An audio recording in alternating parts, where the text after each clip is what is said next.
Gandang hapon po sa bawat isa po sa atin.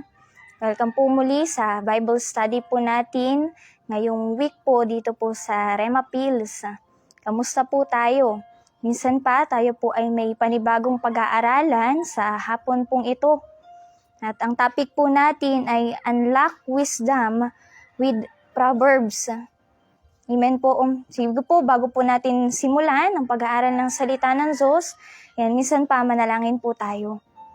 Yan naman sa pangalan ni Jesus, Panginoon, tuloy Lord, sa hapong ito, dalangin namin ang samahan mo kami, Panginoon. Kausapin mo kami at bigyan mo kami ng malinaw na kaisipan ng sa gayon maunawaan namin, maintindihan namin ang mga bagay na nais mong sabihin sa amin sa hapong ito. Salamat Lord, ngayon pa lang sa pangalan ni Jesus, Amen. Yan, magandang hapon po ulit. So ulitin ko po, ang topic po natin ay Unlock Wisdom with Proverbs. Ano po ba pag sinabing Proverbs or kawikaan? Amen po.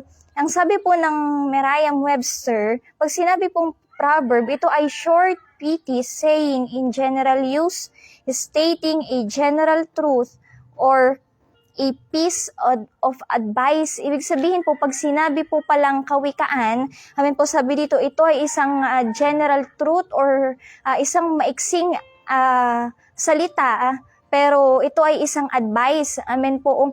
Pag sinabi pong kawikaan, ito po ay isang lupo ng mga salita kung saan naglalaman ng karunungan patungkol sa buhay. Amen po. At ang sabi pa po dito, amen po, ibig sabihin po ng kawikaan, pagdating naman po dito sa Biblia, amen po, ang ibig sabihin po ng Book of Proverbs, ito ay kalipunan ng mga turo kung paano mamuhay ng matuwid at kalugod-lugod sa Diyos. Ulitin ko po, sabi dito, ito ay grupo, amen po, o lupo ng mga turo. Amen po, mga advices. Amen po, nang sa gayon, mamuhay tayo ng matuwid at kalugod-lugod sa harapan ng Diyos. Amen po, tayo po ay merong mga kasabihan, hindi po ba dito po sa bansa po natin o tinuturo sa mga eskwelahan, hindi po ba sa subject na Filipino. Amen po, isa po sa mga example ng kawikaan na naririnig po natin, amen po, yung kapag maiksi ang kumot, matuto kang mamaluktot. Anong ibig sabihin po nun? Matuto kang mag-adjust. Amen po. Isa pa pong example ay yung kapag may itinanim, may aanihin. Amen po. Ibig sabihin nun, kapag meron kang ginawa, amen po. O kapag meron kang, nagtanim ka ng palay, hindi ka naman aani ng kamote. Amen po. Ibig sabihin, aani ka din kung anong itinanim mo. Amen po. So sa mga example po na ito, makikita natin, amen po, na ang ibig sabihin ng kawikaan, amen po, ay mga salita, amen po, na nag-a-advise, amen po, patungkol sa buhay. Amen po. At ngayon po, pag-aaralan po natin dito, ano yung makukuha nating mga karunungan dito po sa aklat ng mga kawikaan, dito po sa Biblia. Amen po. Yan, ito pong aklat ng Proverbs ay isinulat ng maraming mga tao na marurunong pagdating, amen po, sa Diyos. Amen po. Pero mostly, sabi po dito, sa mga pag-aaral, mostly, ang kawikaan po ay isinulat po ni Haring Solomon. Amen po. At basahin po natin dito sa Kawikaan, chapter 1, verse 1 hanggang 5. Ang sabi po dito, ang mga kawikaan ni Solomon na anak ni David, hari ng Israel. Sa pamamagitan nito, ang tao'y magtatamo ng karunungan at pangunawa sa mga salitang puno ng aral sa buhay. Verse 3, itinuturo nito ang matuwid na paraan ng pamumuhay, katuwiran, katarungan at katapatan. Verse 4, mabibigyan nito ng talino ang mga walang karanasan at ang mga kabata ay matuturo ang magpasya ng tama. Verse 5, sa pamamagitan nito lalong tatalino ang matatalino at magiging dalubhasa ang kakaunti ang kaalaman. Amen po. Sabi dito, itong Book of Proverbs ay naglalaman, amen po, ng mga advices sa atin patungkol, amen po, sa buhay, paano kang magiging matalino, paano kang magiging kalugod-lugod sa Diyos. Amen po. At number 1 po na tinuturo po sa atin dito po sa aklat ng Proverbs, number 1, listen before you speak. Amen po. And kung meron po kayong mga katabi, sabihin niyo po sa kanila, listen before you speak. Makinig ka muna bago ka magsalita. Amen po. Makipagbukasan po kayo sa akin dito po sa Proverbs chapter 18, verse 13. Yan, basahin po natin ito sa iba't ibang translation nang sa gayon maunawaan po natin. Ito po sa MBB translation, ang sabi po dito, nakakahiya at isang mangmang ang isang taong sumasagot sa tanong na hindi naman niya nalalaman. Amen po. Sinasabi po dito na kapag ang isang tao daw ay nauuna palagi ang pagsasalita kaysa ang pakikinig, kaysa patapusin, amen po, yung tao na nagsasalita sa kanya. Amen po, at bitaw agad ng mga salita nang hindi pa niya naiintindihan kung ano yung sinasabi ng kausap niya. Ang sabi po dito, maituturing siya na kahiya-hiya at isang mangmang. Amen po. Sabi po dito sa King James translation, he who answers a matter before he hears it, it is folly and shame to him. At dito po, mas pinalawak at mas pinababaw po dito sa TPT translation. Ang sabi po dito, listen before you speak, for to speak before you've heard the facts will bring humiliation. Sabi ito, makinig ka muna bago ka magsalita. Bakit? Kasi kung hindi ka muna makikinig bago ka magbitaw ng mga salita, sabi dito, pag hindi mo pa nalalaman yung lahat ng mga facts, lahat ng mga totoo, at nagbitaw ka na agad ng mga salita, sabi dito, mapapahiya ka lang. Amen po. Tayo po, maaring meron tayong mga ganitong karanasan, hindi po ba? Na may nagkukwento sa atin at tayo po ay excited na magbigay ng opinion natin. Ano pong yan nangyayari? Minsan yung nabibigay nating opinion ay mali pala. Bakit? Kasi meron pa tayong other side na hindi narinig. Yan ang nangyayari. Napapahiya po tayo. Amen po. Kaya advice po sa atin dito sa aklat ng kawikaan, makinig ka muna bago ka magsalita. Amen po. Tayo po ngayon ay nabubuhay sa panahon kung saan madali ang magbigay ng opinion, lalo na po sa mga social media platforms. Amen po, makinig mo lang, mabasa mo lang yung isang side of the story. Amen po, marami ng mga tao magbibigay ng iba't ibang mga komento. Amen po, madali na ngayon ang ma-judge at mang-judge. Amen po, without hearing the two sides of the stories. Pero sa ating mga Kristiyano, ina-advise sa atin ng Diyos na hindi na tayo dapat ganito. We must not be quick to judge and slow to hear.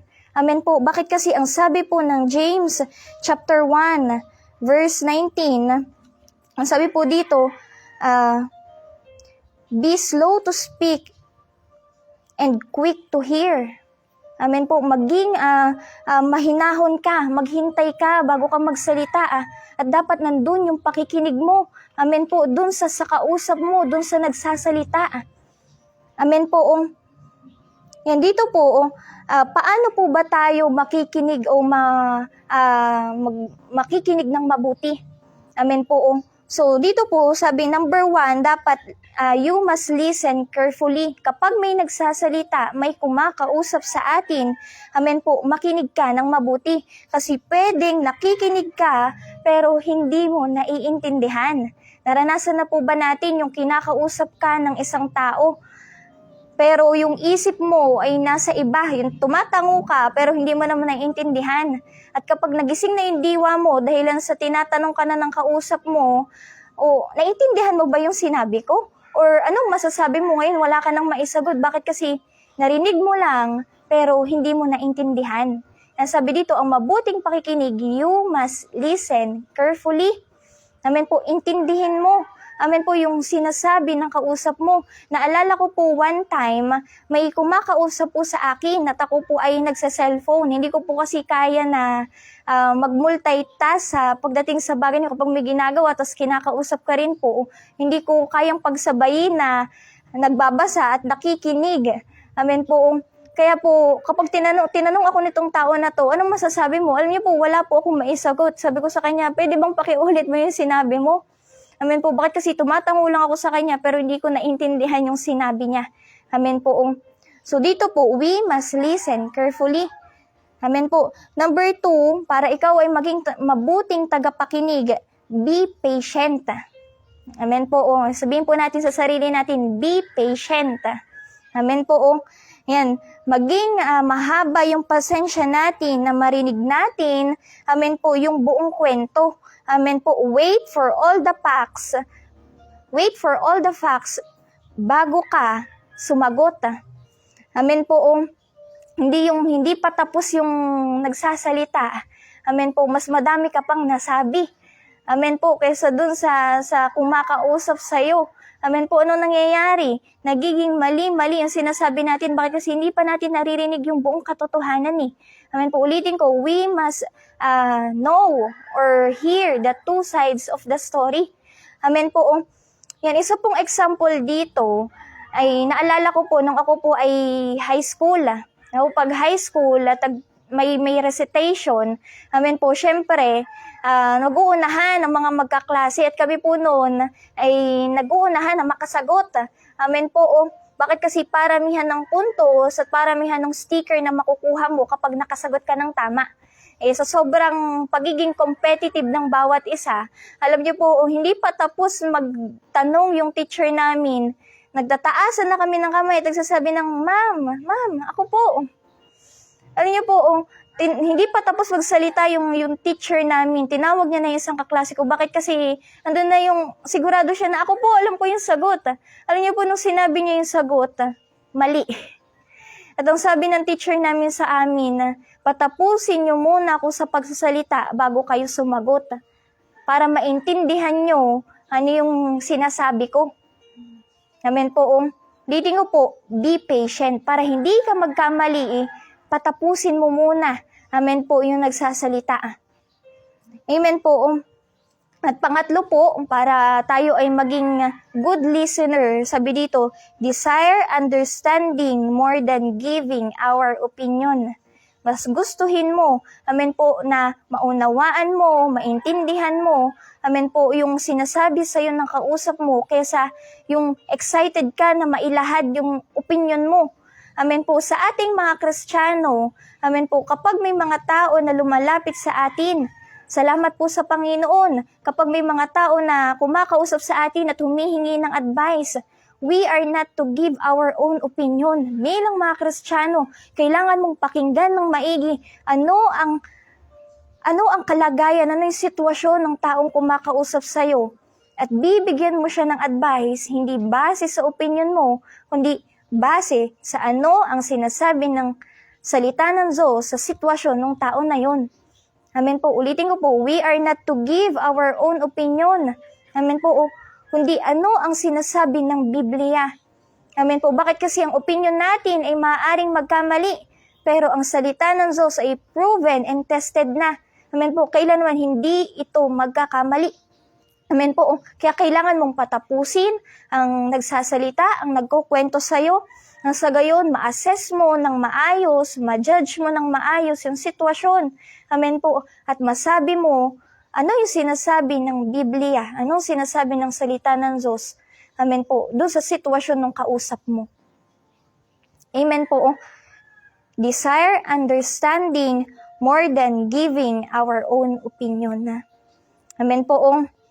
Yan. Halimbawa po, sa korte, mapapansin po natin, amen po, yung judge, amen po, hindi yan basta-basta magbibigay ng amen po, iimbestigahan niya muna, amen po, yung kaso.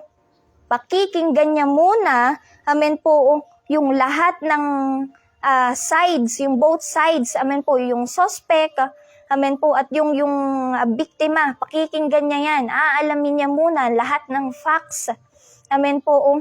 At pangalawa, amen po, yung judge nahahatol, nandun yung pasensya niya, amen po, yung patient niya, amen po, na marinig, amen po, yung both sides. sa paglalakap ng mga katotohanan. Amen po, kaya nga meron pong hearing. At yung hearing, hindi lang po yan one-time event na gagawin. May mga kaso na ilang beses ang hearing. Amen po, bakit kasi masusing pinag-aaralan, masusing iniimbestigahan, masusing pinapakinggan. Hindi ka pwedeng magbigay ng hatol ng basta na lang. Kasi ang isang judge ay dapat makatarungan, dapat dapat just. Hindi siya pwedeng magbigay ng hatol, amen po, may pinapaboran siya, dapat pantay. Amen po, ulitin ko po, kaya may hearing. Amen po, ilang beses yan. Amen po, at pangatlo, hindi yan hahatol yung judge o yung hukom base sa kanyang opinyon, kundi base sa lahat ng katotohanan. Amen po, o base sa sinasabi ng batas. Matapos yung marinig lahat ng katotohanan, marinig both sides of the stories. Amen po, o hindi siya hahatol, ulitin ko po, base sa opinyon niya. Amen po, na sa tingin ng judge ito mabait naman to kahit na siya yung kriminal. Amen, hindi po. Amen po, maghahatol siya base sa ano ang sinasabi ng batas. Doon sa nagawa nito, at doon sa nangyaring ito, ano ang sinasabi ng batas. At ito ang magiging desisyon ng judge. Amen po. Yan, ulitin ko po, sa ating mga Kristiyano, isa sa mga tinuturo ng aklat ng kawikaan. Amen po. Kailangan mong makinig ng mabuti. Listen before you speak. Bakit kasi the more na mas nakikinig ka, the less na magkakamali ka yung sasabihin mo. Amen po. At pangalawa po,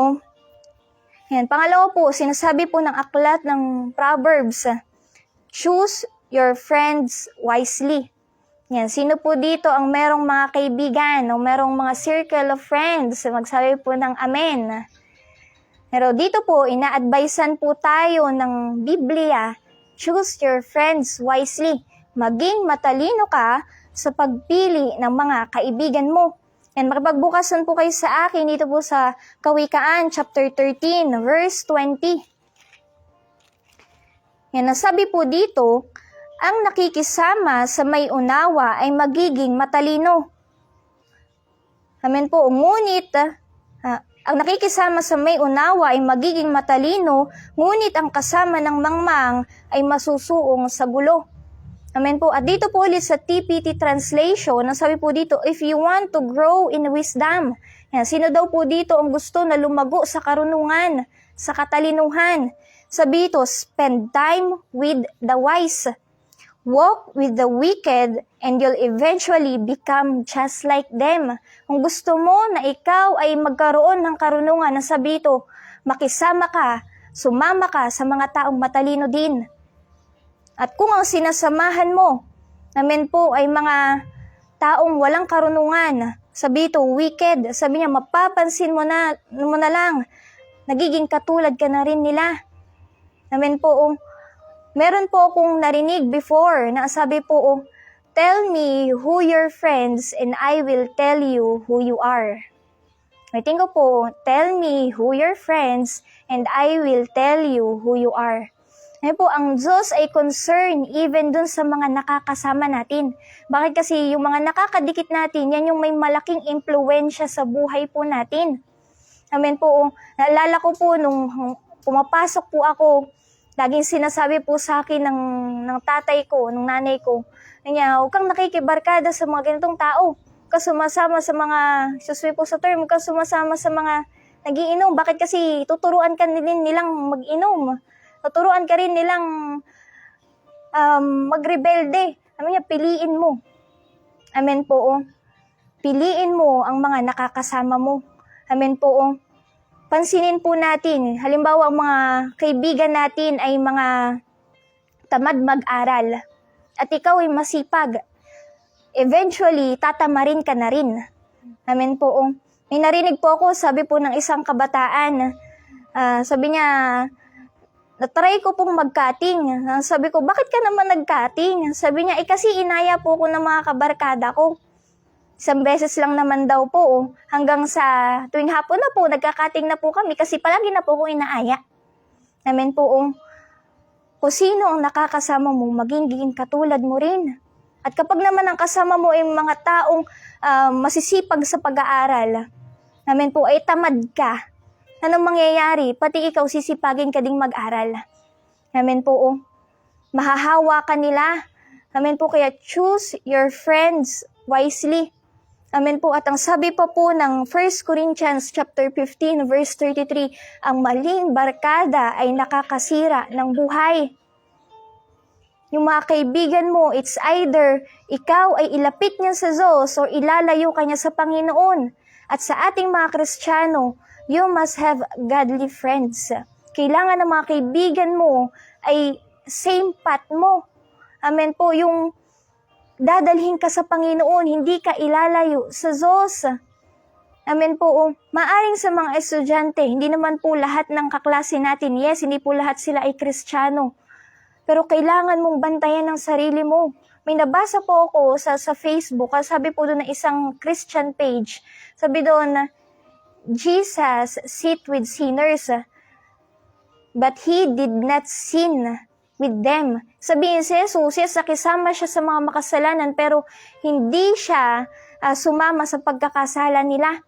Amen po. At sa atin bilang mga Kristiyano, amen po, may mga times na makakahalubilo ka talaga sa mga hindi Kristiyano, pero kailangan mong bantayan sarili mo. Bakit kasi sila yung dapat na madala natin sa Panginoon, hindi tayo yung malayo. Amen, tayo yung mahatak nila pabalik sa mundo. Amen po. Kaya ulitin ko po, ang sabi po dito, choose your friends wisely. Piliin mo yung mga taong sinasamahan mo. Kasi it's either matulungan ka nila na mas mapalapit sa Diyos, mas mag-grow spiritually, o maibagsak ka nila spiritual. Kaya ang Diyos ay concerned po sa mga taong nakakadikit at nakakasama po natin. Amen po. Yan, isa pa pong illustration ay yung mga prutas. Halimbawa po, yung isang fresh na strawberry, sabihin po natin, ay nadikit dun sa inaamag na o bulok na strawberry. Eventually, itong fresh one ay mabubulok na rin. Bakit? Kasi mahawa siya dun sa pagkabulok ng katabi niya. Amen po. Kaya sabi po dito, hindi ko po, kung gusto mo, amen po, na maging matalino. Ang taong matalino rin ang kadikit. Amen po. Basahin ko po, minsan pa po, ang nakikisama sa may unawa ay magiging matalino, ngunit ang kasama ng mangmang ay masusuong sa gulo. Amen po. So, binibigyan po tayo ng Diyos ng mga advices. Amen po. Sa buhay natin, sa buhay Kristiyano. Bakit? Kasi ang gusto ng Diyos, maging matalino tayo at mabuhay tayo ng may karunungan. Mabuhay tayo ng nakalulugod sa harapan ng Diyos. Mabuhay tayo ng full of wisdom. Amen po. Tinuturo sa atin, unlock wisdom with Proverbs. Number 1, listen before you speak. Number 2, choose your friends wisely. Amen po. Yan, ito lang po yung may share ko po sa hapon po ito. Nawa po tayo po ay merong natutunan at nakuha sa mga tinuro po sa atin ng Panginoon sa hapon ito. Yan, sige po, mag-pray po tayo. Yan, Ama, sa pangalan ni Jesus, Panginoon, nagpapasalamat kami sa mga advices na ibinigay mo sa amin. Turuan mo kami, Panginoon, na maging good listener, Panginoon, na Lord, nandun yung pakikinig at hindi mabilis magsalita, magbitaw ng mga salita, Panginoon. Mag-judge kami fairly, Panginoon, at makapagbigay kami, Panginoon, ng mga advices hindi base sa opinion namin, kundi base sa ano ang sinasabi ng mga salita mo, Panginoon. Lord, gayon din, turuan mo kami, Panginoon, pakita mo sa amin, O Diyos, yung makakabuti sa amin, Panginoon, yung mga tamang tao na sasamahan namin, Panginoon. Lord, tulungan mo kami sa buhay na to. Salamat sa wisdom na nagmumula sa iyo. Salamat sa hapong ito at sa mga salita mo sa pangalan ni Jesus. Amen. Yan, maraming salamat po sa bawat isa po sa atin and God bless po.